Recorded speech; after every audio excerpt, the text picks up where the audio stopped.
Everybody, my name is Dimitri. I'm a junior at Regis and I'm a business management major with data analytics minor. I'm also Ari and Ange. It's nice to meet you. This video is about the process it took to get my car. So, first things first, when it came to getting my license, I was a late bloomer. It wasn't because I didn't pass my test, but just because, life didn't permit me to get my license as early as most people do. But there's nothing wrong with that. A lot of people are like that. It's okay. So next thing is, I spent my whole first semester of junior year just searching up cars. And a lot of people search up cars at dealerships and stuff like that. But the route that I took was I took the route of getting a used car, not like at a, like used car dealership, like from someone like specifically.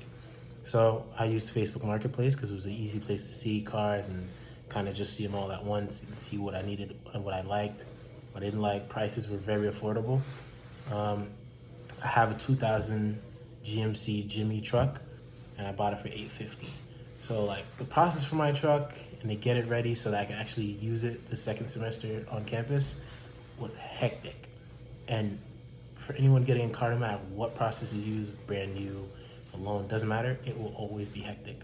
It may not be as hectic as other people, but it will still be hectic for you because it's a big jump. Like getting a car is that moment in your life where you're like, whoa, I actually have to be an adult now. Like I never paid attention to gas prices until this semester. I wasn't driving by gas stations like, wow, $2.29, that's really good. That's just one of those things. So when I got my car, I got it. I obviously had to do stuff like registration, insurance, inspection, all of that. And the thing is, like, it took a long time, especially in the pandemic, because everything either shut down or was very limited. For example, I had to go to maybe about 2 towns over from where I lived in New Jersey to actually get my license plate and register my car, because of the fact that all the DMVs around me were either closed or only doing licenses, but no car registrations. The first time I went, it was rainy, cold day, freezing. I went at 5 a.m. and I ended up having to go back home because they reached max capacity. And then I came back, and the next day, I got there too late. The next day after that, I came really early. I got to the DMV at 2:30 a.m. There was no one there except for like 5 people. I brought a chair. I bought a hot tea. Like I was ready to camp out for my car that day. And I spent the whole day there, freezing cold, and I was doing like jumping jacks and stuff like that just to stay warm. Finally got my registration and my plates done. As soon as I left, I went straight to my car. I drove home, right? And I drove my car for about a week or so after that, and then boom, something went wrong with my car. My transmission line and stuff like that, it was bad and it was leaking. And I spent a lot of money just fixing that. And I spent a whole month after I got my car fixing it, getting it prepared so I could actually drive it back to school.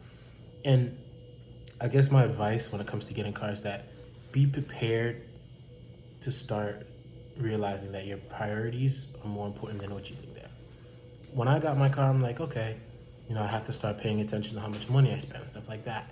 I ended up selling my game station, like my PS4, and I used that every day.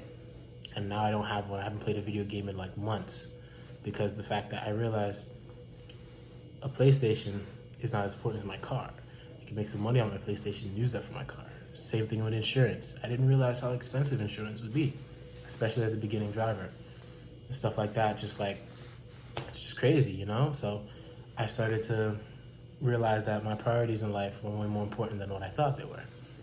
And I started, paying attention to spending, paying attention to how much I drive, seeing how much gas I use, and then also driving safe. So whenever you take that step to get in your car, you have to realize that the door in your life that you're gonna open is a door that has a lot of ups and downs, a lot of stresses, but in reality, it's one of the best doors you can open because it teaches you so much about life that no matter how difficult things get, all you have to do is sit down, catch your breath, and just figure things out, and things will always work out.